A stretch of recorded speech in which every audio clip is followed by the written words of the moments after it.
বাংলাদেশ ও ভারতের মধ্যে বিরোধপূর্ণ একটি দ্বীপ হচ্ছে তালপট্টি দ্বীপ। এই দ্বীপটি নিয়ে বাংলাদেশ ও ভারতের মধ্যে দীর্ঘ ৪ দশক পর্যন্ত উত্তেজনা চলমান ছিল। এমনকি তালপট্টি দ্বীপ নিয়ে বাংলাদেশ ভারত যুদ্ধের মুখোমুখি পর্যন্ত হয়েছিল। ১৯৮১ সালে ভারত বাংলাদেশের এই দ্বীপ দখল করতে যুদ্ধ জাহাজ পাঠালে বাংলাদেশের নৌবাহিনী পাল্টা ধাওয়া খেয়ে পালিয়ে যায় ভারতের যুদ্ধ জাহাজ। কিন্তু বঙ্গোপসাগরের বুকে জেগে ওঠা তালপট্টি দ্বীপ কেন এতটা গুরুত্বপূর্ণ? কেন তালপট্টি দ্বীপ নিজেদের দখলে নিতে মরিয়া হয়ে উঠেছে ভারত? ভূকৌশলগত দিক দিয়ে তালপট্টি দ্বীপটি ভারত ও বাংলাদেশে উভয় দেশের কাছে খুবই গুরুত্বপূর্ণ, কারণ এই দ্বীপে ভারত যদি সামরিক ঘাঁটি নির্মাণ করে তাহলে বাংলাদেশের সমগ্র উপকূলে বিনা বাধায় নজরদারি চালাতে পারবে ভারত। এছাড়া ভূ বিশ্লেষকেরা দক্ষিণ তালপট্টি মাটির নিচে বিপুল পরিমাণ গ্যাস, কয়লা ও খনিজ সম্পদের ভাণ্ডার থাকার সম্ভাবনার কথা জানিয়েছে। আর এই বিপুল পরিমাণ খনিজ সম্পদের ভাণ্ডারই মূলত দুই দেশের আগ্রহের প্রধান কারণ। তালপট্টি দ্বীপ নিয়ে বিবাদের মীমাংসার জন্য ১৯৭৯ সালে দুই দেশের প্রধানমন্ত্রী পর্যায়ে ভারতে আলোচনা অনুষ্ঠিত হয়। বাংলাদেশের তৎকালীন প্রেসিডেন্ট জিয়াউর রহমান দ্বীপটি বাংলাদেশের দাবি করে বিভিন্ন তথ্য, উপাত্ত ও স্যাটেলাইট ছবি পেশ করেন। এরপর দুই দেশের পক্ষ যৌথ বিবৃতি দেওয়া হয় যে এসব তথ্য, উপাত্ত আর স্টাডির ওপর ভিত্তি করে আলোচনার মাধ্যমে দক্ষিণ তালপট্টি দ্বীপের মালিকানা সমস্যা সমাধান করতে রাজি হয় দুই দেশ। কিন্তু ভারত বাংলাদেশের সঙ্গে আলোচনা বাদ দিয়ে হঠাৎ করে তালপট্টি দ্বীপ নিজেদের দখলে নিতে সেনা পাঠায়। ১৯৮১ সালের ১১ মে ভারত দক্ষিণ তালপট্টি দ্বীপে ISN সন্ধাক নামের একটি ভারতীয় নৌজাহাজ পাঠায় এবং ভারতীয় সেনারা সেখানে একটি নৌঘাঁটি স্থাপন করে। দক্ষিণ তালপট্টি দ্বীপে উড়তে থাকে ভারতের পতাকা।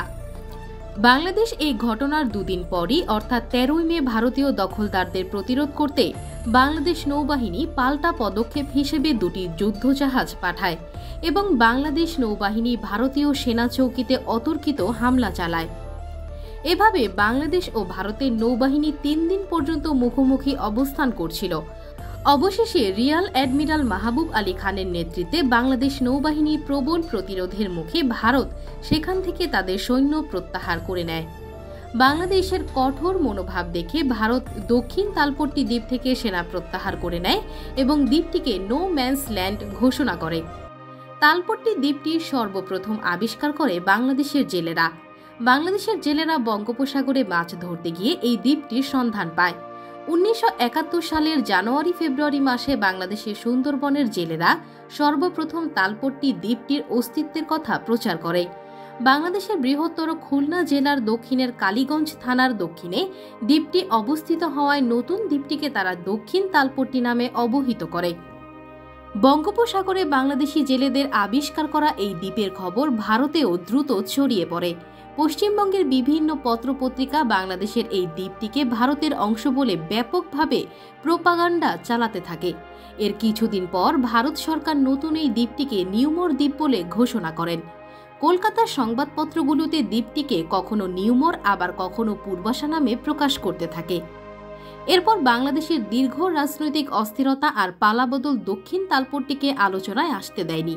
তবে দীর্ঘ অপেক্ষার পর বাংলাদেশ ২০০৯ সালের ৬ জানুয়ারি নেদারল্যান্ডের হেগে অবস্থিত আন্তর্জাতিক সীমানা বিরোধ মীমাংসা আদালতে বিরোধপূর্ণ দক্ষিণ তালপট্টি দ্বীপসহ ২৫,০০০ বর্গ কিলোমিটার এলাকায় নিজেদের কর্তৃত্ব দাবি করে মামলা করেন। এরই মাধ্যমে দক্ষিণ তালপট্টি দ্বীপের ব্যাপারে একটি ফয়সালার আশায় বুক বাঁধে দুই দেশই। তবে এখানে হাজির হয় এই গল্পের সবচেয়ে বড় খলনায়কের প্রকৃতি।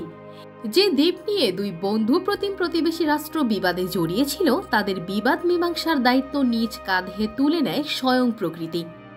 ২০১০ সালের যাদবপুর বিশ্ববিদ্যালয় জানায়, বৈশ্বিক উষ্ণায়নের ফলে সমুদ্র পৃষ্ঠের পানির উচ্চতা প্রতি বছর বৃদ্ধি পেয়ে এমন অবস্থায় পৌঁছেছে যে আসলে দক্ষিণ তালপট্টি বা নিউমোর আইল্যান্ডের কোনো অস্তিত্ব এখন আর নেই।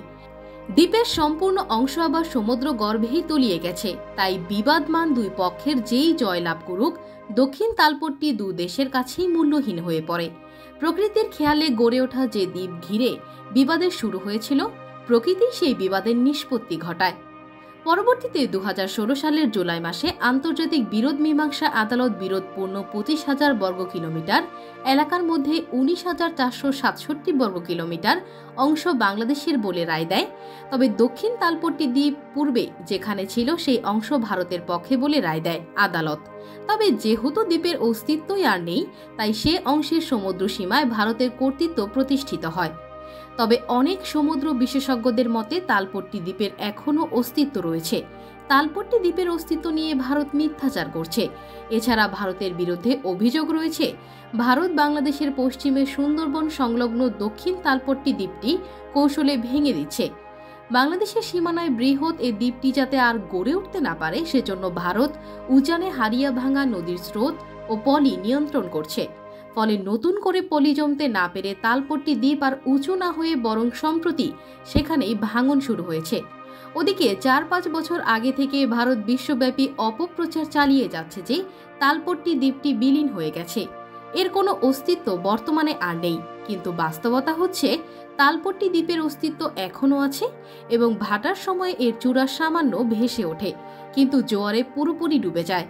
আগে যত দ্রুত দ্বীপটি গড়ে উঠেছিল বর্তমানে সেভাবে আর গড়ছে না, তবে এখনও বিলীন হয়নি।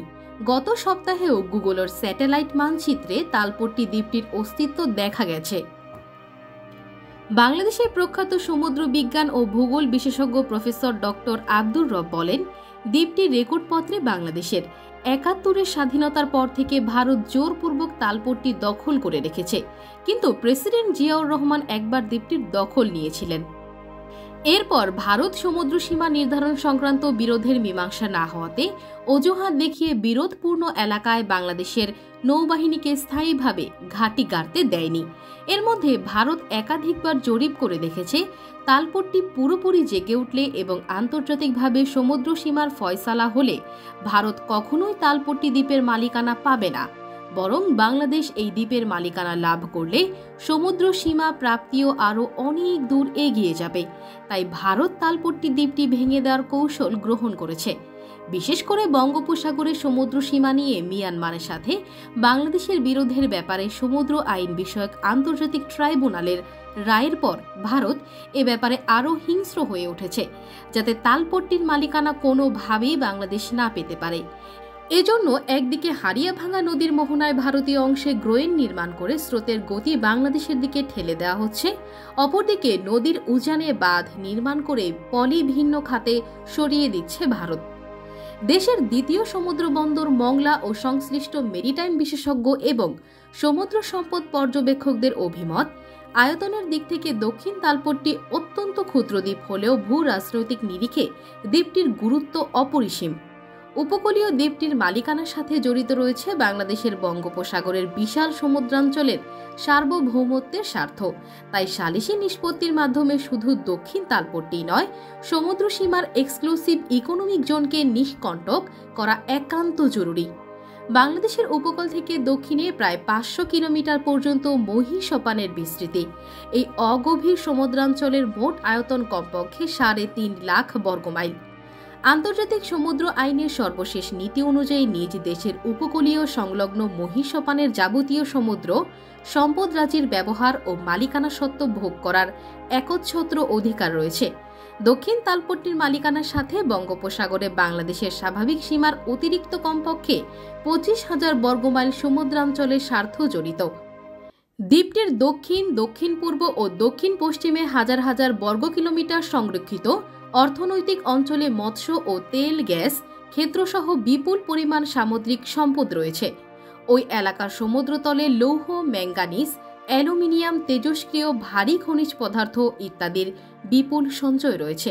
এর প্রমাণ পাওয়া গেছে বঙ্গোপসাগরের অগভীর মহীসোপান তলদেশে খনিজ তৈল এবং প্রাকৃতিক গ্যাসের বড় ধরনের সঞ্চয় আবিষ্কৃত হওয়ায়। তো বন্ধুরা, আপনার কি মনে হয় তালপট্টি দ্বীপ কি সত্যি বিলীন হয়ে গেছে, নাকি দ্বীপটি দখল করার অপকৌশল? আপনার মূল্যবান মতামত জানান আমাদের কমেন্ট বক্সে। দেখা হবে পরবর্তী কোনো ভিডিওতে। সেই পর্যন্ত ভালো থাকুন, সুস্থ থাকুন। আল্লাহ হাফেজ।